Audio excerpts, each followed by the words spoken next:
2 दिवसापूर्वी सोलापूरचे जिल्हाधिकारी यांनी मुख्यमंत्री लाडकी बहीण योजनेच्या अंतर्गत लाभार्थ्याकडून 100 रुपये घेतले म्हणून नेट कॅफे चालकांवर गुन्हे दाखल केले होते. ही तत्परता जर सोलापूरच्या जिल्हाधिकाऱ्यांनी त्यांच्या महसूल खात्यामध्ये जर दाखवली असती तर ती योग्य ठरली असती. कारण तलाठ्यापासून ते उपजिल्हाधिकाऱ्यापर्यंतचे जेवढे पण अधिकारी आहेत त्यांच्याकडे 2-2 वर्ष दावे नोंदी प्रलंबित आहेत.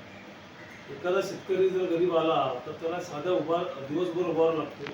त्याला पिण्याच्या पाण्याची सोय नसते, बसण्यासाठी बाकडा नसतो.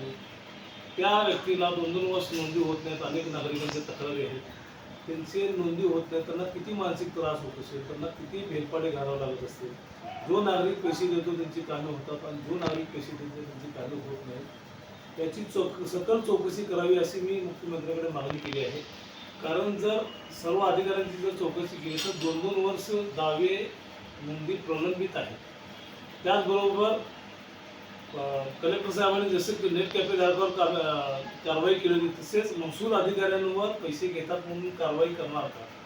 आमच्याकडे 100पेक्षा जास्त बोगस कामाचे पुरावे आहेत. आम्ही ते कलेक्टर साहेबांना जिल्हाधिकारी साहेबांना देऊ, ते कारवाई करणार का? आणि त्या महसूल जे अधिकारी आहेत जे बोगस नोंदी केले, बोगस काम केले, त्यांच्यावर गुन्हा दाखल करण्याचं धाडस करणार का? कारण अनेक नोंदीसाठी 10,000 ते 25,000 एरिया वाईज पैसे घेतले जातात. वर्ग 2च्या जमिनीसाठी कोट्यावधीची लाच घेतली जाते. त्याच प्रकारे संजय गांधी मेळावा योजना, उत्पन्न दाखला, राहायचा दाखला, रहिवासी दाखला, त्याच प्रकारे जातीच्या दाखल्यासाठी प्रत्येक दाखल्यामध्ये 20 रुपये ते 50 रुपये हे अधिकारी घेत असतो.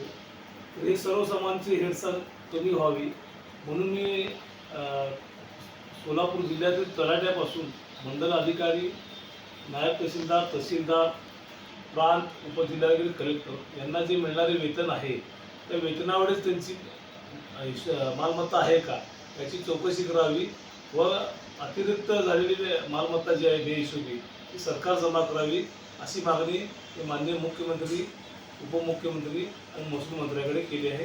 जय हिंद, जय महाराष्ट्र.